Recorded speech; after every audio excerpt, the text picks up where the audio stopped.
Hey guys, welcome to my channel, or if you're returning, welcome back. I really do appreciate the support. I took about a month-long break, which was very apparent from the amount of spiderwebs I found all over my equipment. May just turned out to be a very crazy busy month, and I couldn't find time to fit in research, filming, editing, and all of the different things that go into making a video happen. But I am back with a new video, and this one is going to be a little bit different from my other videos. As you can probably tell from the title of the video, it is going to be a storytime video about a haunting that has been happening to me for quite a while, but in the recent days, weeks, months, it's been getting a little bit more active. So I thought this would be an interesting video to record since I had nothing researched. Like I said, this haunting has been happening for quite a while now. I want to say like 13 or 14 years. And I'm actually filming in the location where the hauntings happen, which is my dad's house. So this background that you're looking at is my dad's living room.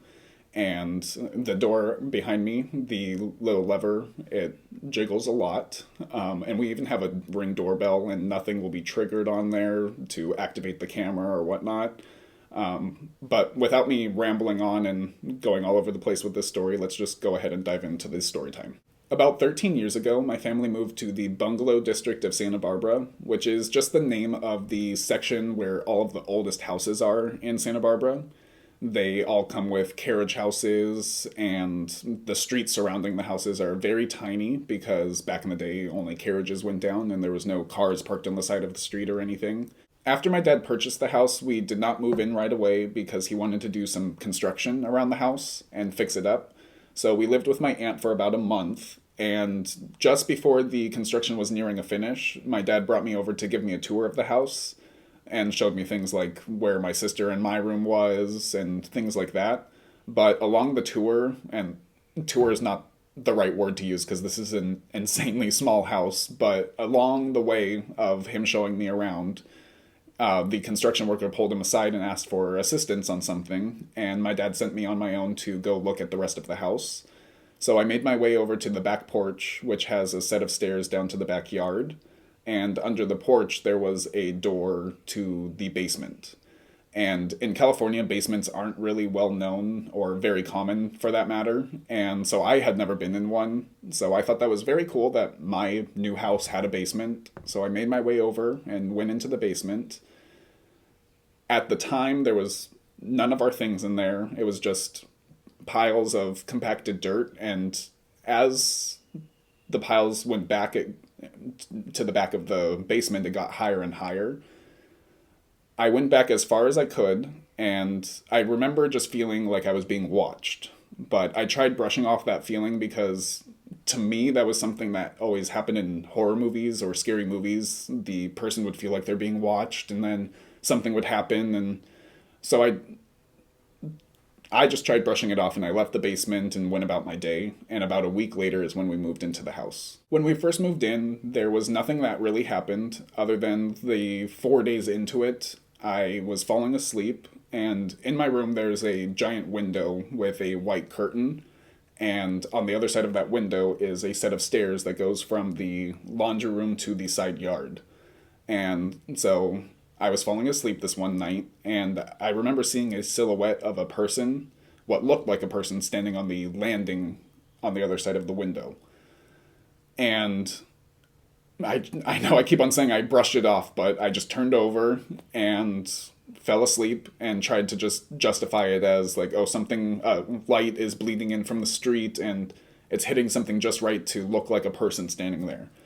And again, we had just moved in, so I was just trying to find any reason to not freak myself out and jump straight to a haunting being the cause of all of this. So when I woke up at 3 in the morning, I turned over and noticed that the silhouette was still there. So for me, that was kind of a justification that, yep, it was just light bleeding in, because what would stand there for hours and hours and hours? But right when I was having that thought process, the silhouette turned and walked down the stairs. And I remember I did not sleep the rest of that night. I don't remember what I did exactly, but I flipped on my lights and did not sleep the rest of that night. And for whatever reason, that even though I was scared right then, like I was not terrified to be in my house after that moment. And that was the first and only time that I physically saw something, other than one time I was resting and I have a memory foam pillow, and I was laying towards the wall, and because this is a very old house, you can hear footsteps everywhere, and I did not hear anyone walk into my room, but it felt like someone pushed down on my pillow, and I flipped around thinking it was my sister somehow sneaking in, or maybe I had fallen asleep, and so I was like, "Get out of here!" And no one was there, but when I looked down at the memory foam pillow, there was a handprint lifting up, like unforming from the pillow. And like I said, it never terrified me. I ran out and was like, "Guess what just happened to me?" um, but other than those two experiences, those were the two physical experiences. And other than that, it's always been noises, or, like I said, doorknobs jiggling, or footsteps and things like that. The noises that we would hear were pretty frequent. For instance, there was one time I heard in the middle of the night what sounded like paper shuffling. So I opened my door thinking my dad was doing like late night work, and I wanted to see what he was doing up so late. But when I opened my door, the whole house was dark and his room was closed, so clearly he was asleep as well. And other times we would hear footsteps, knocking, and things like that. And the noises always seem to come in groups of three, which, if you know anything about the supernatural, that typically means a mock to the Holy Trinity. And at that time, I didn't really know it, so that probably plays a factor of why I wasn't too scared of all of the occurrences. But what I mean by the noises coming in groups of three is, so like if there was knocking, it would be knock, knock, knock, knock, knock, knock. There was one time what sounded like someone pacing in the laundry room, and then every now and again jiggling the door. So it would be like step, step, step, jiggle, jiggle, jiggle, step, step, step, jiggle, jiggle, jiggle, and so on and so forth. A lot of the times when we would hear the noises, if it happened in the middle of the night, my dad and I would call each other for a couple reasons. It would kind of be like, "Did you hear that?" But it would also be a phone call to just make sure it wasn't one another walking around the house at a weird hour or stuff like that. And all of the times that we did call, we were in our respective rooms and we both heard the noises. One time I was not home, I was on vacation with my mom, and my dad had called me the next day after one of his occurrences, which was, it sounded like someone walking up the stairs of the back porch, which he has a window that looks out onto the back porch, and it sounded like the footsteps walked up to that window. And after this experience, he also got blinds on his window, so I don't know if it was because of this experience or for privacy or because of both of the reasons. But anyways, it sounded like something walked over to that window and stood there for a second, and then walked over to the French doors that we have, and it sounded like it seamlessly walked in through the French doors and over to the foot of his door. And at the time, since we were on vacation, he was watching my mom's dogs, and they were reacting to the noises too. So the first thought that he had was not supernatural, it was more someone broke into my house. And so he opens the door and nothing's there, no one's in the house, French doors are closed, locked. That's when it started becoming like, okay, it's supernatural, like that, there's no way a person could have gotten out of here without me knowing, type of thought process. And for a while, those were the only types of experiences that we were having. It was just the noises around the house and stuff like that. However, there was one morning that we woke up, and in my dad's room, on the wall next to his bed, it looked like a three-pronged fingerprint going up the wall. And I believe there was like one or two prints on the ceiling, but I can't really remember. But it was unhuman, the way it literally, like, I can't even stretch my fingers, but it was three-pronged, and the two side fingers were almost completely flat, and then the one sticking up. And like I said, it was going up the wall onto the ceiling, And again, it never terrified us. I don't know why we weren't scared, because that's something, looking back on it, that experience should have been worrisome. But for whatever reason, it did not terrify us. And a few weeks to maybe a few months later, my dad and I were sitting out by the fire pit that we have in the backyard, and he was starting to tell me about how to protect yourself, not physically, but mentally and spiritually and stuff like that, with the white light that we have inside us. And he used the analogy of being inside of a dark room, and if a door is opened from a room that has a lot of light in it, the light bleeds into that dark room, and the dark room is no longer dark. That was the analogy he used to explain, like, if something scary or terrifying is happening around you, your white light can be what bleeds into that darkness and makes it fade away. And he proceeded to tell me that almost every single night since we had moved into this house, around 3 in the morning, he felt something evil watching him sleep. And he would use this technique to banish whatever that was away. But it would happen almost every single night. Shortly after that conversation with my dad, a friend of mine spent the night, and he had always claimed that he could talk to and see ghosts, which I had never discredited, but I never really tried to figure out if it was real or not, or if he was just telling a story. But he was staying the night, and we were up late having a conversation in the backyard, and he cut me off and asked who that woman was. And at this point, he didn't know about the hauntings, and none of my friends really knew about what was happening at my house, because my thought process was, if they knew about all of these things happening, no one would want to hang out here.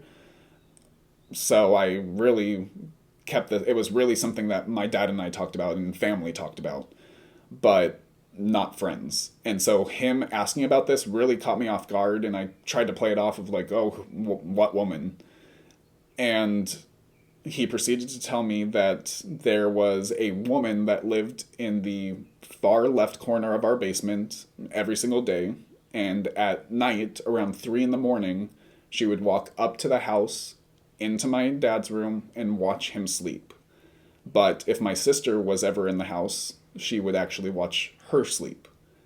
So instead of waking up the house and freaking him out in the middle of the night, I slept on it. I woke up the next morning, pulled my dad aside in the kitchen, and basically told him everything that my friend had said, and essentially said that my sister was not going to be in this house until we figured out what this was. If it was evil, if it was good intentioned, whatever it was, my sister was not going to set foot in this house, and he agreed.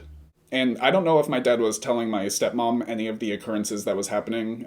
She wasn't living with us, so I know she knew about the haunting, but I don't think he was telling her the ins and outs of all of the occurrences, because he didn't want to freak her out, just like how I was keeping it from my friends. But there was, after that occurrence, he did ask her and her friends to come over, because they are very spiritual, and he asked them to bless the house. And he didn't disclose any of the information that my friend had shared with us, because he wanted it to be the most natural and honest blessing that it could be. And so they started going around the house to all of the nooks and crannies, including the basement.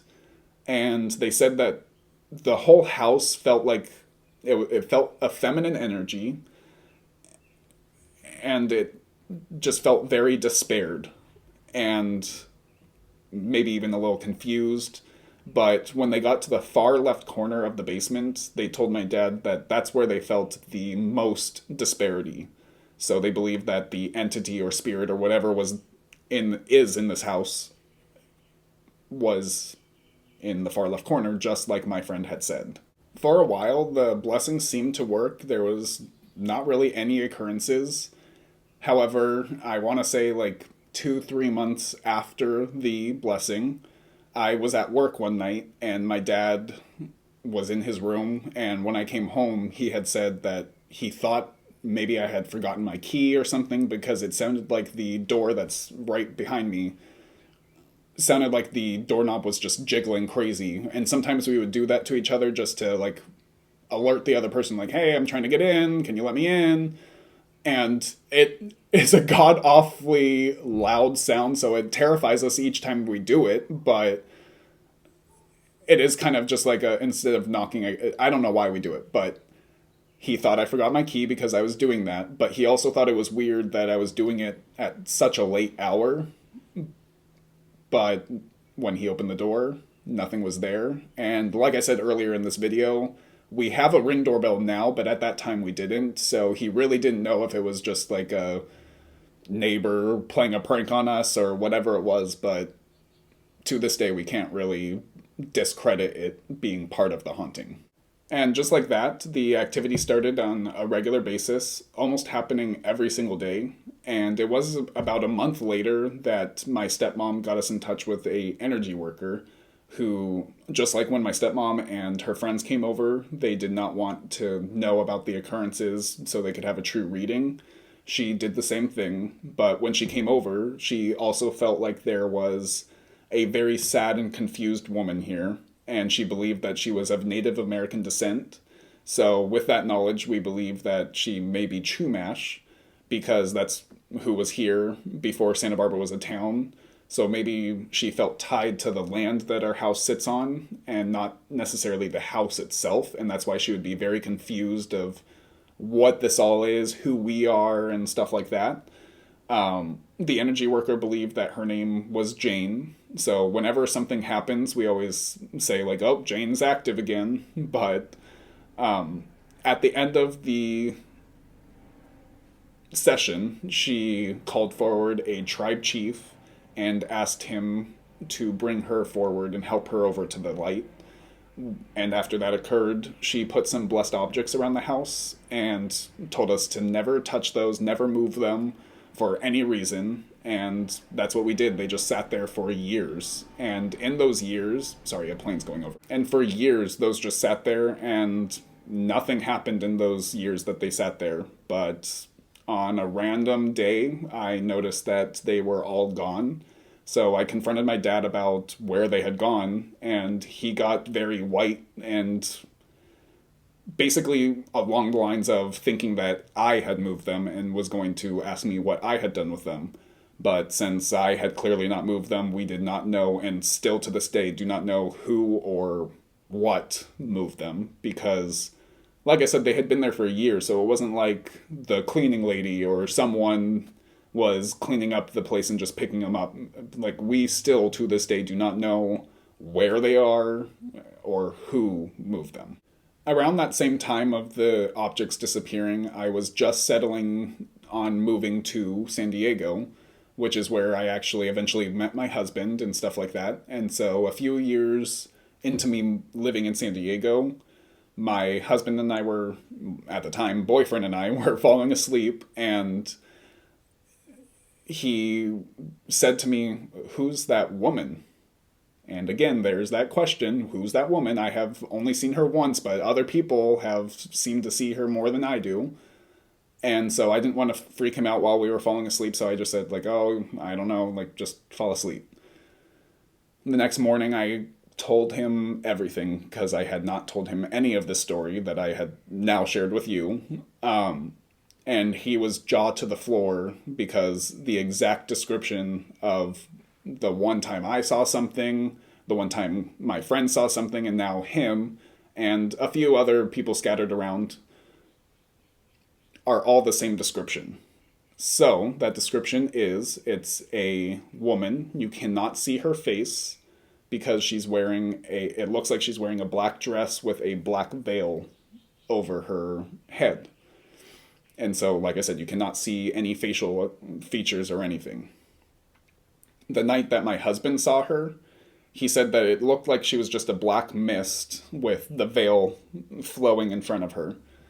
And around this time as well, we were learning and just looking into witchcraft and different things. So I don't believe that whatever this was Jane, even though it was mimicking what others had said she looked like. I genuinely believe that whatever this was, we accidentally let in with something that we did when we were first learning, which we do not practice anymore, but